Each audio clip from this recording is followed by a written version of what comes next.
आगे चलते हैं, यूनिट नंबर 2 की बात करते हैं। तो यूनिट नंबर 1 किसी भी स्टूडेंट को नहीं छोड़नी है। अब चलते हैं यूनिट नंबर 2 पर।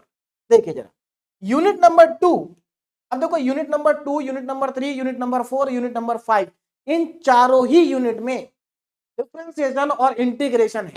डिफरेंशिएशन और इंटीग्रेशन, इसलिए आप लोगों को जो डिफरेंशिएशन का बेसिक होता है और इंटीग्रेशन का जो बेसिक होता है या बेसिक फॉर्मूले होते हैं जो आप लोग क्लास 12 में पढ़ के आते हैं, उन सभी फॉर्मूलों की अच्छे से प्रैक्टिस करनी चाहिए, है ना। और देखिए इनके जो मैंने आपको ये पढ़ाए थे सारे टॉपिक, ये यूनिट जब आपको मैंने पढ़ाई है तो वहां पर मैंने सारा बेसिक आपको बताया है ना। तो इसलिए कोई दिक्कत आपको मुझे लगता आएगी नहीं। अब यहां पर जरा ध्यान दीजिए, इस यूनिट के अंदर पहला टॉपिक आता है लेबनीज थ्योरम। कौन सा टॉपिक है? Lebanese theorem. क्लियर है? अब देखो बहुत सारे स्टूडेंट क्या करते हैं कि यूनिट नंबर 2 को छोड़ देते हैं और यूनिट नंबर 3 को पढ़ते हैं। तो कर सकते हैं, क्योंकि यूनिट नंबर 3 जो है, देखिए पहले मैं आपको बता देता हूं कौन सी यूनिट ज्यादा आसान है।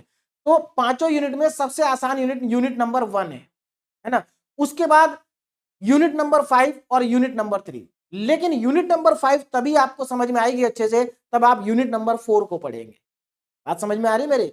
यूनिट नंबर 5 बहुत ज्यादा आसान है, लेकिन उसके लिए आसान है जो स्टूडेंट यूनिट नंबर 4 को पढ़ेगा, क्योंकि यूनिट नंबर 4 पढ़ने के बाद यूनिट नंबर 5 बहुत आसान लगती है स्टूडेंट्स को। क्लियर है? चलिए फिलहाल अभी इसकी बात करता हूं पहले में। तो ये तो मैंने आपको बता दिया कि आसान यूनिट कौन कौन सी है। यूनिट नंबर 1 सबसे आसान, फिर उसके बाद यूनिट नंबर 5 और उसके बाद यूनिट नंबर 3।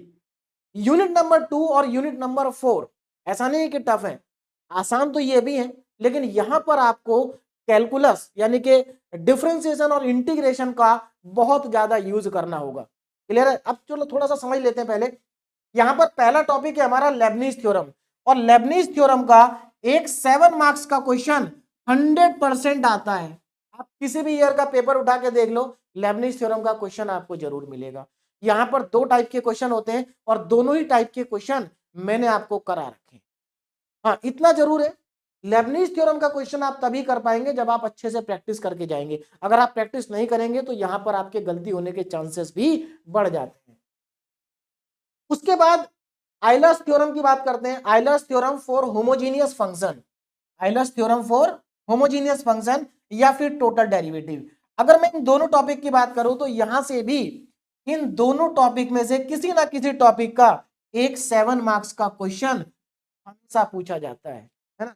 चाहे वो आइलर्स थ्योरम का हो या टोटल डेरिवेटिव का भी हो सकता है, दोनों में से किसी ना किसी टॉपिक से एक 7 मार्क्स का क्वेश्चन आएगा। अब जरा ध्यान दीजिएगा, एक यूनिट के अंदर से 3 लॉन्ग क्वेश्चन आते हैं यूनिवर्सिटी एग्जाम में 7 मार्क्स के। बात समझ में आ रही है ना? 3 लॉन्ग क्वेश्चन आएंगे। तो एक क्वेश्चन यहां से आएगा, दूसरा क्वेश्चन यहां से आएगा, और तीसरा क्वेश्चन आपका आएगा कर्व ट्रेसिंग से, कर्व ट्रेसिंग। अब देखो यहां पर मैं थोड़ा सा चॉइस बताता हूं।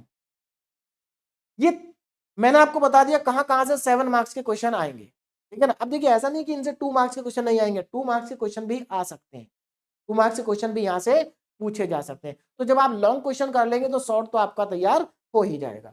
अब आगे देखो जरा, यहां पर मैं आपसे ये कहना चाहता हूं कि जो स्टूडेंट पूरा सिलेबस नहीं पढ़ना चाहते तो वो स्टूडेंट क्या कर सकते हैं, यहां से लेबनीज थ्योरम को अच्छे से तैयार करें, आइलर्स थ्योरम को तैयार करें, है ना।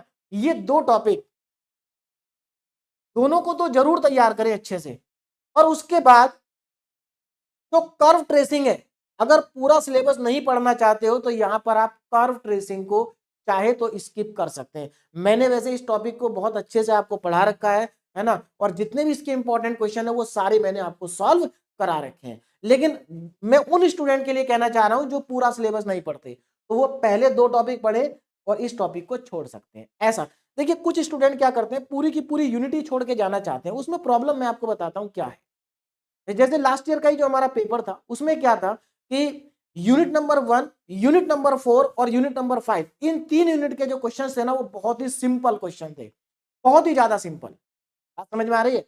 और जो यूनिट नंबर 2 और यूनिट नंबर 3 है उनके क्वेश्चन का जो लेवल था वो थोड़ा सा ज्यादा था। ऐसा नहीं कि बहुत ज्यादा टफ थे, लेकिन थोड़ा सा लेवल ज्यादा था। यहां पर 1-2 क्वेश्चन को डायरेक्ट ना पूछ के थोड़ा सा घुमा के पूछ लिया था। तो उस केस में प्रॉब्लम क्या आती है कि जैसे बहुत सारे स्टूडेंट ऐसे रहे होंगे जिन्होंने पहली 3 यूनिट को बहुत अच्छे से तैयार किया होगा, है ना, लेकिन उन 3 यूनिट में से 2 यूनिट के क्वेश्चन जो है वो कुछ ऐसा आ गए जो कि डायरेक्ट नहीं थे। तो इसलिए जिन स्टूडेंट्स ने लास्ट ईयर पहली 3 यूनिट को पढ़ा था, उनको क्या लगा कि उनको लगा कि पेपर टफ था, जबकि ऐसा बिल्कुल नहीं था, क्योंकि यूनिट नंबर 1, 4 और 5 के जो क्वेश्चंस थे वो बहुत ही ज्यादा सिंपल थे। हाँ, यूनिट नंबर 2 और 3 से जरूर 2-3 क्वेश्चन ऐसे थे जिनका लेवल थोड़ा सा ज्यादा था, है ना। तो इसलिए अगर मैं आपसे कहूं कि आप लोग यूनिट नंबर 1, 2, 3 तैयार करके चले जाओ, तो उसमें क्या प्रॉब्लम आ सकती है, जैसा कि लास्ट ईयर प्रॉब्लम आई थी।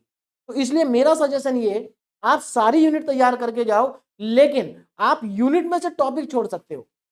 जो लगता है आपको कि ये टॉपिक मेरे से नहीं हो पा रहा है, या आपको ऐसा लगता है कि आपके पास उतना समय नहीं है कि आप इसको कर पाएं, तो आप उस टॉपिक को स्किप कर सकते हैं। अब बढ़ते हैं आगे, यूनिट नंबर 3 की बात करते हैं।